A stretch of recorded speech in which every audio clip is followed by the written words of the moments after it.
sekalian, kami tim hukum Jabar Istimewa akan membacakan somasi terbuka ya kepada saudara Andi L. Hakim ya, alias Andi Gondrong ya, yang dimana saudara Andi L. Hakim alias Andi Gondrong yang memimpin orasi pada saat demo menentang tambang ilegal pada tanggal 24 Januari 2025 di gerbang DPRD Subang, menyampaikan beberapa prinsip yang kami anggap melanggar hukum. Yang pertama, bahwa saudara L. Hakim, Andi L. Hakim dalam orasinya ya,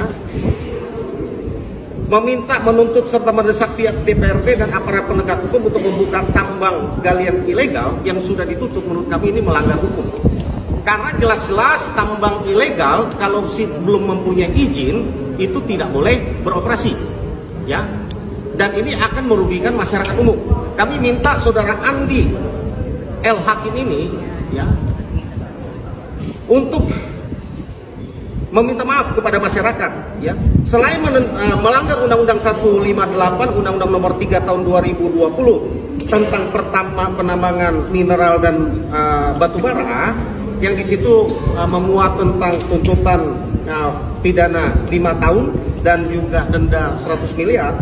Dalam orasi yang disampaikan oleh saudara Andi L. Hakim pada tanggal tersebut, dia mengatasnamakan sebagai pengusaha dan supir truk tambang, padahal dia adalah bukan pengusaha dan supir truk, ya. Diduga dia adalah bagian dari ormas tertentu. Ini adalah satu berita yang menyesatkan, yang berbau tidak benar yang disampaikan depan umum, ya. Kemudian yang ketiga adalah saudara Andi L. Hakim alias Andi Gondrong menyatakan di bawah umum, ya, bahwa ada di antara supir yang sudah 18 hari kelaparan dan tidak makan. Tentu ini juga berita bohong yang menurut kami setelah ditelusuri bahwa ini berbau tidak benar, ya. Kemudian yang lain adalah bahwa di dalam orasinya saudara Andi L. Hakim ini adalah menghasut, mengajak dan menjelek-jelekan tokoh-tokoh tertentu, mengatakan itu penjahat dan sebagainya. Menurut kami ini tidak pantas dan menghasut, dan ini sudah melanggar hukum. Untuk itu kami memberikan waktu kepada saudara Andi L. Hakim 1x24 jam untuk segera meminta maaf kepada masyarakat Jawa Barat, khususnya. Assalamualaikum warahmatullahi wabarakatuh. Kembali lagi bareng saya di kanal YouTube IQ9. Apa kabarnya kalian semua? Mudah-mudahan kalian sehat selalu. Di video kali ini terkait kasus hinaan terhadap Gubernur Jawa Barat Kang Deddy Mulyadi. Ada beberapa warganet ataupun netizen yang sempat berkomitmen ataupun berkomentar di sebuah akun sosial media, yang dimana kali ini ada sempat hinaan, cacian, makian. Bahkan ini bukan mengkritik soal kebijakan tentang adanya kebijakan dari Kang Deddy Mulyadi, melainkan adanya hinaan terhadap akun pribadi dari Gubernur Jawa Barat, yang dimana ada seorang emak-emak yang sempat mengkritik, begitu pun juga dengan Eka Widodo yang tak pernah lantang-lantangnya. Akhirnya tim hukum Jabar Istimewa kali ini akan benar-benar menindak tegas terhadap para pelaku pencemaran nama baik dan juga para pendemo yang sebut Kang Deddy Mulyadi adalah sosok orang penjahat. Dan memang tim hukum dari KDM ini memang resmi ambil langkah tegas terhadap sejumlah oknum yang diduga menghina dan mencaci Gubernur Jawa Barat di media sosial. Langkah ini diambil setelah beredar luas unggahan berisi ujaran kebencian serta fitnah yang dianggap telah mencoreng nama baik pemimpin daerah tersebut.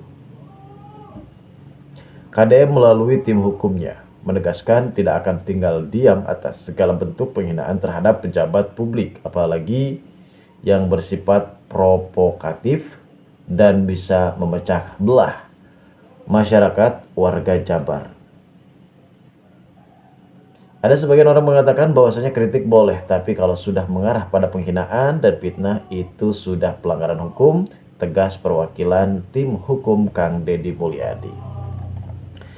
Saat ini bukti-bukti berupa tangkapan layar dan rekaman video sudah dikumpulkan dan dilaporkan ke pihak berwenang. KDM juga mengimbau masyarakat agar lebih bijak dalam menggunakan media sosial serta tidak mudah terprovokasi oleh konten bernuansa fitnah. Langkah cepat ini menjadi bukti bahwa Kang Deddy Mulyadi berkomitmen menegakkan keadilan dan menjaga marwah pemerintah daerah dari serangan ujaran kebencian yang tidak berdasar.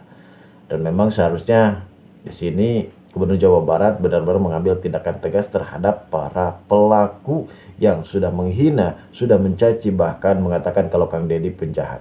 Dan bahkan ada beberapa cuplikan video mengenai usulan dari Kang Deddy mengenai dana uang 1.000 ya guys, yang tentunya hal tersebut pun banyak warga Jabar juga tidak ada yang setuju. Padahal di sini Kang Deddy sudah menyatakan mengenai dana 1.000 tersebut bukanlah dana kewajiban, melainkan sukarela, seikhlasnya. Siapa yang punya duit dan siapa yang mau ngasih dan untuk memerlukan bantuan, silahkan sumbangkan uang 1.000 tersebut. Dan kalaupun memang keberatan, tidak diwajibkan untuk menyumbangkan uang 1.000. Dan di sini memang sudah dijelaskan oleh Gubernur Jawa Barat. Namun ada saja warga yang lain yang benar-benar mengkritiklah tentang soal pernyataan tersebut yang dilontarkan oleh beliau, Kang Deddy Mulyadi, yang pada akhirnya banyak netizen berkerumpulan menggraung-graung untuk supaya bisa menjelek-jelekan Kang Deddy Mulyadi. Sepertinya orang-orang ini yang tidak pernah suka, bukan mengkritik, namun mereka terus-menerus mencecah kepada Kang Deddy Mulyadi. Lalu bagaimanakah tanggapan dari Kang Deddy Mulyadi mengenai isu perihal ia akan mengambil langkah tindakan tegas terhadap para pelaku penghina Kang Deddy Mulyadi? Kita simak videonya berikut ini guys. Ini orang yang bertanya, apakah saya akan melakukan tuntutan, melaporkan orang yang telah melakukan penghinaan saya di depan umum, dikatakan penjahat, pengkhianat, pada aksi unjuk rasa meminta tambang ilegal yang ditutup dibuka lagi. Saya sebagai pribadi sudah terbiasa terhadap berbagai caci maki, hinaan, ancaman, bahkan upaya-upaya pembunuhan pernah akan dilakukan pada diri saya. Tetapi yang akan saya tuntut adalah sebagai representasi dari masyarakat Jawa Barat yang hari ini ingin mengajarkan pada masyarakat Jawa Barat tentang visi kecerdasan. Justru saya meminta saudara untuk menyadari bahwa tindakan saudara melakukan demonstrasi, meminta tambang ilegal dibuka kembali dengan mengenyampingkan aspek kerusakan lingkungan, kerusakan infrastruktur, melawan logika publik, melawan undang-undang. Tindakan itu menurut saya adalah tindakan yang mengajarkan kebodohan terhadap masyarakat Jawa Barat dan tidak mencerminkan representasi sebagai seorang tokoh yang belajar, mengerti dan memahami lingkungan, apalagi memiliki latar belakang pernah memimpin sebuah partai politik. Untuk itu, semoga seluruh Jawa Barat menyadari bahwa untuk membangun, mengarahkan menuju arah yang lebih baik, pasti banyak tantangannya, pasti banyak orang yang merasa terganggu kehidupannya. Ingat, tanah Jawa Barat bukan milik perorangan, tapi milik kita semua. Dan ingat bahwa pembangunan bukan hanya untuk kita hari ini, tetapi untuk anak cucu kita ke depan. Silakan caci maki saya sesuka hati, tetapi saya ingin melihat bahwa sekian puluh tahun ke depan, rakyat Jawa Barat merasakan apa yang saya lakukan. Salam hormat, lemur diurus. Per orang kali berapa juta jiwa, bukan kakak lagi. Semua dari kalangan masyarakat sampai bocah-bocah lu mau pungutin 1.000. Otak lu cokwai, jangan ngatasnamain rakyat.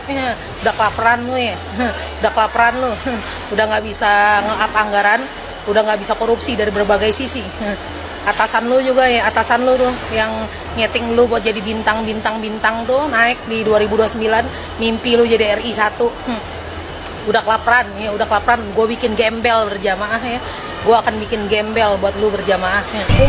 Nah ini keadaan suasana kalau pagi di namanya saya bilang Sawang Kaperi, tempat penampung aduan warga. Ibu dari mana? Abdi dari Tangerang.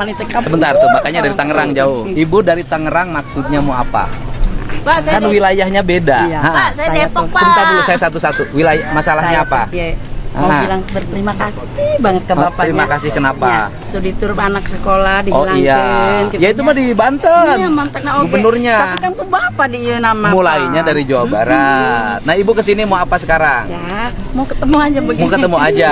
Ya udah. Oh nih, sebentar sini ibunya. Ya, sini ibunya. Ibunya mundur dulu, coba geser dulu. Kan ada ininya, mundur dulu. Sok. Ya. Sekarang ibu namanya siapa? Ini KTP-nya. Enggak, saya nanya ibu namanya siapa? Ibu? Sebentar dulu ibu ya. Sebentar dulu. Iya, sebentar. Iya, sebentar dulu. Kan saya lagi nanya orang, ya. Sok ibu nih. Ya. Ya sebentar dulu, sok ibu di sini. Ibu geser dulu ke sana. Ibu geser dulu ke sana.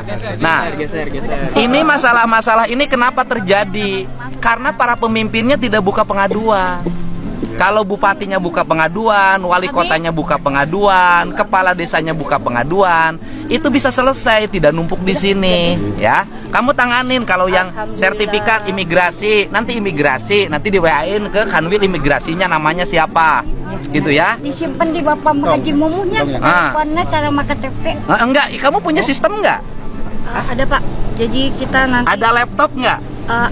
ada Pak. Ada. Nanti Diketik namanya ini langsung dikirim. Nomor HP-nya. Ya.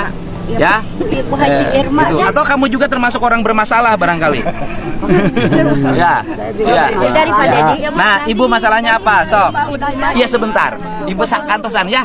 Nanti kita ini. Ibu masalahnya apa? Lama nggak bayar BPJS. Ibu nggak bayar BPJS. Nama Ibu siapa? Mau berobat tuh kan. Sebentar dulu. Saya nanya sebentar dulu. Ya, ya. Saya nanya ke Ibu, nama Ibu siapa?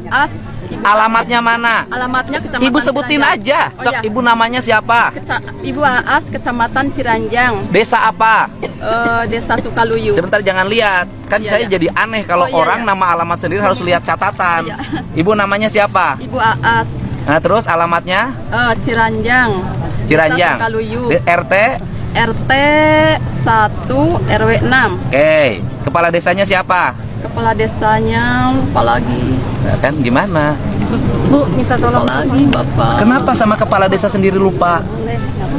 Apa Ibu nggak tinggal di situ barangkali? Tinggal di situ. Ini Kenapa tinggal di situ? Enggak. Kenapa tinggal di situ? Kok Ibu sama kepala desa nggak kenal? lupa lagi. Ya nggak mungkin. Ibu warga di situ sama kadesnya nggak tahu. Ya nggak tahu Pak. Nggak tahu. Oke, bupatinya siapa? Bupatinya nggak tahu juga. Bahaya. Ibu ikut pemilu nggak? Ikut. Kenapa kan ibu ikut pemilu ada nama yang dipilih? Kan? Makanya bisa jadi ibu ini nggak tinggal di rumahnya. Dia tinggal. Ya sebentar dulu. Ibu masalahnya apa? Makanya Bu, Ibu warga negara Indonesia, Provinsi Jawa Barat, Kabupaten Cianjur. Makanya harus peduli. Artinya harus peduli bagaimana sama kepala desa nggak tahu, sama bupatinya nggak tahu. Artinya ibu nggak peduli. Nah, giliran susah baru butuh. Ya kan? Ya kan ibu datang ke saya pun hanya butuh aja kan? Ya kan? Ya.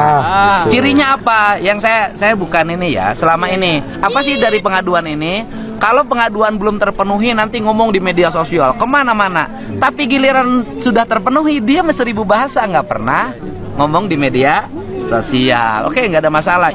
Kalau di kabupatennya dibuat layanan pengaduan seperti ini dan kemudian ada iuran rereongan warga sumbangan Rp1.000. Nah, yang ini bisa diselesaikan di daerahnya masing-masing, tidak mesti numpuk harus ke gubernur, ya. Ibu pernah lapor ke desa? Udah. Tapi tidak ada. Tuh, desa. Kecamatan juga nggak diurus. Desa Kok. mana? Desa Kecamatan Kroya. Desa Kroya, Kecamatan Kroya. Kecamatan Sudah Kroya. lapor Kades?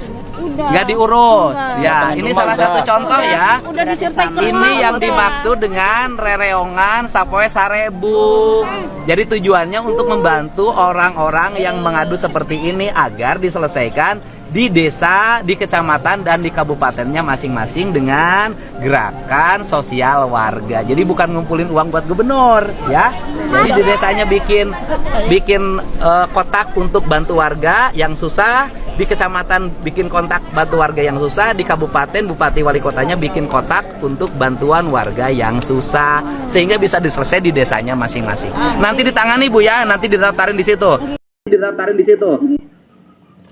Ini adalah jawaban dan tanggapan dari Kang Deddy Mulyadi mengenai uang rereongan 1000, guys. yang teruntuknya memang banyak netizen salah bertanggapan dan berpikir yang tidak-tidak. Bahkan ada yang berkomentar dan bereong-reong di dalam sebuah media sosial yang pada akhirnya ini justru akan berdampak buruk bagi si akun sosial media tersebut. Padahal Kang Deddy Mulyadi di sini sudah mencerminkan bagaimana gunanya dan manfaatnya dari uang reongan Sarebu tersebut. Yang dalam artinya uang Sarebu tersebut bukan untuk gubernur, bukan untuk Pemprov Jabar, dan bukan juga untuk kepentingan gubernur beroperasi di bidang maupun di persoalan pribadinya, melainkan Kang Deddy Mulyadi di sini hanya ingin mensejahterakan masyarakat dari masyarakat untuk masyarakat Jabar. Namun ada aja beberapa tanggapan dari orang-orang yang tidak pernah suka mengenai perihal reongan Sarebu ini, guys. Deddy Mulyadi, udah kelaparan Anda ya? Deddy Mulyadi membuat surat apa ya sebagai gubernur Jawa Barat. Kelaparan lu ya, udah nggak bisa korupsi lu, otak lu cokoy lu ya, disuruh atasan lu bikin program mengatasnamakan rakyat, bantu desa lah, dana bantu desa rakyat lah apa, sampai anak sekolah buruh segala macam, bahkan anak sekolah lu mau pintain 1000 per orang. Buat Mbak yang baik, bahwa tidak ada kebijakan gubernur nyuruh ngumpulin uang dari mulai anak sekolah, buruh bangunan, ASN Rp1.000. Tidak ada kebijakan itu. Yang ada adalah gubernur menghimbau pada seluruh jajaran pemerintah dari mulai RT, RW, kepala desa, kepala kelurahan, camat, bupati, wali kota untuk sama-sama membangun solidaritas sosial. Banyak orang yang rumah sakitnya gratis tetapi tidak punya biaya untuk ongkos ke rumah sakitnya, tidak punya biaya untuk nungguin di rumah sakitnya, tidak punya biaya untuk bolak-balik kemoterapi dari Cirebon ke Jakarta. Nah, masalah itu harus diselesaikan di tingkat lingkungannya masing-masing. Di tingkat RT, cari bendahara atau orang yang bisa dipercaya.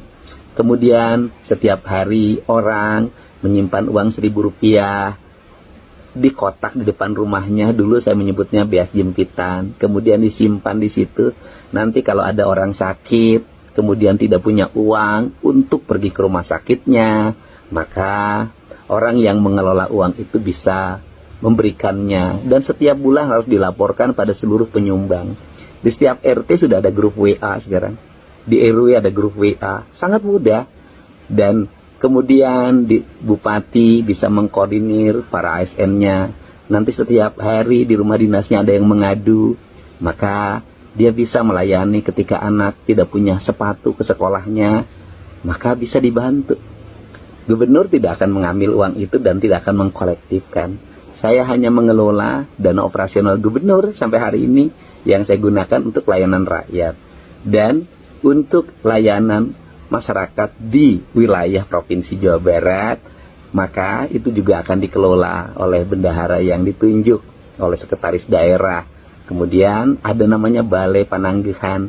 Uang itu dikumpulkan dari para ASN untuk memberikan sumbangsi menolong sesama masyarakat. Nggak ada kaitan dengan APBD, nggak ada kaitan dengan dana APBN, nggak ada kok. Dan kegiatan ini bukan kegiatan baru. Di lingkungan masyarakat di seluruh Jawa Barat banyak sekali daerah-daerah yang sudah melaksanakan ini. Dan bagi mereka yang sudah melaksanakan tinggal dioptimalkan layanannya. Bagi belum melaksanakan silahkan dicontoh daerah-daerah yang sudah berhasil melaksanakan. Bukan kewajiban, hanya ajakan ya. Mari kita nolong sesama kita. Barangkali hari ini kita memberikan sumbangsi pada orang, bisa jadi suatu saat kita yang mengalami kesulitan dan akhirnya ada tempat, ada pananggihan, ada tempat mengadu di mana kita bisa meminta pertolongan. Hanya itu saja. Hatur nuhun ya Mbak. Sehat selalu. Nah, seperti ini. Nah, ya, jadi mana yang sakit? Nah, Masalahnya? Apa masalahnya? Penyakitnya jantung, Pak. Penyakitnya jantung terus? Bolongnya udah 2. Terus sekarang anaknya di mana? Sakit dirinya. Ibu punya BPJS nggak? Punya. Kenapa nggak dibawa ke rumah sakit? Udah rutin tiap bulan kontrol. Terus masalahnya apa? Nggak ada biaya buat berangkat ke Jakarta. Oh, tuh kan nggak ada ongkos untuk pulang pergi ke Jakarta. Ibu alamatnya di mana? Kroya. Hah? Kecamatan Kroya. Haur Gelis, Indramayu. Nih dari Indramayu Pak Luki, kalau di desanya dibuat layanan pengaduan seperti ini, kalau di kecamatannya dibuat layanan pengaduan seperti ini, kalau di kabupatennya dibuat layanan pengaduan seperti ini, dan kemudian ada iuran rereongan warga sumbangan Rp1.000. Nah, yang ini bisa diselesaikan di daerahnya masing-masing, tidak mesti numpuk harus ke gubernur, ya. Ibu pernah lapor ke desa? Udah. Tapi tidak ada. Tuh, desa. Kecamatan juga nggak diurus. Desa Pak. mana?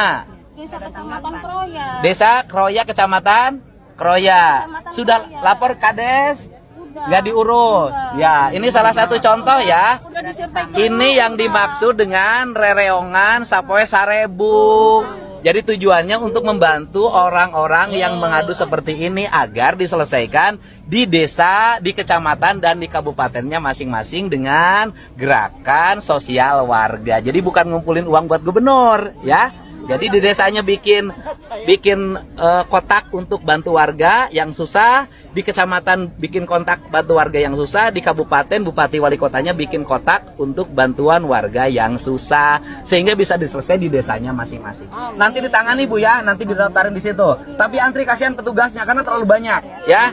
Assalamualaikum warahmatullahi wabarakatuh. Bapak, ini saya Selfie dari warga Lebakwangi Girang, Kecamatan Cigudeg, Kabupaten Bogor. Ini saya sama ibu-ibu, rombongan ibu-ibu datang langsung ke sini ke posko pengaduan, ingin mengadukan bahwa benar kita semua itu terkena dampak. Dari kemarin Bapak sampai nginep di sini ya, jauh-jauh dari Cigudeg pengen ketemu Bapak, saya nginep dari kemarin tuh.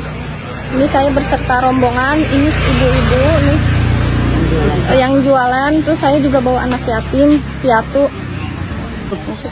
Ini saya bawa anak yatim piatu yang diurus sama uannya sampai dia nggak bisa sekolah ya, uannya usahanya ditambang ya sama punya warung, sekarang PT ditutup jadi terkena dampak dia nggak bisa sekolah, bahkan anaknya juga ada yang nggak sekolah. Pak Dedi udah cuman nyele dina sosial media doang, Bapak datang langsung ka dieu ka Lebakwangi, Desa Renges Jajar Kecamatan Cigudeg. Abe Bapak percaya amun loba jelema anu bener-bener cerik eta Pak, gara-gara PT ditutup loba jelema nu kalaparan ayeuna Pak, gara-gara PT ditutup loba Pak nu kena dampak, lain pegawai supir doang nu kena dampak lain. Tuh Pak, di tukangan kami nu biasana loba pegawai ganjurnya ayeuna eueuh parehe mobil. Dulur-dulur kami nu biasa hirup di PT, menang duit nang di PT, ayeuna PT ditutup atuh loba nu kalaparan Pak. Ayeuna nek usaha naon Pak? Usaha cilok, dagang cilok. Bae nu meuli Pak, nu bukan duit ja. Nu bukan duit, anak jadi kerem Pak hayang jajan. Saking ku teu boga duitna Pak. Coba atuh Pak solusina kos kumaha ieu nyaho neangan pagawean hese. Dalam beberapa video cuplikan mengenai perihal adanya reongan uang 1.000 dan penutupan tambang, dalam beberapa cuplikan video ada warga Jawa Barat sendiri yang benar-benar mengeluh kesahkan terhadap penutupan tambang. Mungkin ada yang berdampak terhadap penutupan tambang tersebut dikarenakan mata pencarian mereka, penghasil rezeki mereka sempat tidak beroperasi kembali karena mungkin penutupan tambang tersebut berdampak buruk kepada warga-warga kecil. Dan mudah-mudahan Gubernur Jawa Barat di sini bisa memecahkan solusinya dan bisa membantu untuk warga Jawa Barat yang memang terkena dampaknya dari penutupan tambang tersebut.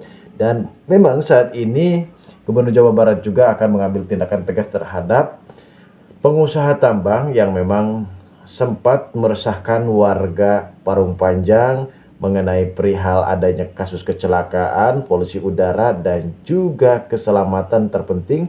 Dan memang pada saat ini kasus kemacetan di Parung Panjang benar-benar semakin merajalela dan jalan-jalan banyak yang rusak. Dan di sini juga mungkin ada beberapa cuplikan video mengenai perihal ibu-ibu yang tidak pernah setuju dan tidak pernah sesekali orang tersebut ingin mengapresiasikan kebaikan dari Kang Deddy Mulyadi. Namun mungkin ada beberapa orang juga yang sempat menghina, mencaci dan juga menuduh yang tidak-tidak terhadap Gubernur Jawa Barat, dan hal ini memang harus ditindak tegas oleh tim hukum, tim kuasa hukum dari Jabar Istimewa yang kali ini akan benar-benar menindak tegas terhadap orang-orang yang menghina KDM. Mengkritik memang boleh, namun kalau sampai menghina dalam kepribadian dari Kang Deddy Mulyadi, justru di sini tim hukum sendiri akan mengambil tindakan tegas terhadap para pelaku yang berkoar-koar di media sosial. Oke guys, mungkin hanya itu saja dalam video kali ini. Mudah-mudahan kedepannya kita bisa mengambil manfaat dan hikmah di balik semua permasalahan ini. Terima kasih bagi kalian yang sudah menonton video ini, dan bagi kalian yang baru saja bergabung dan menemukan channel ini, silakan subscriber.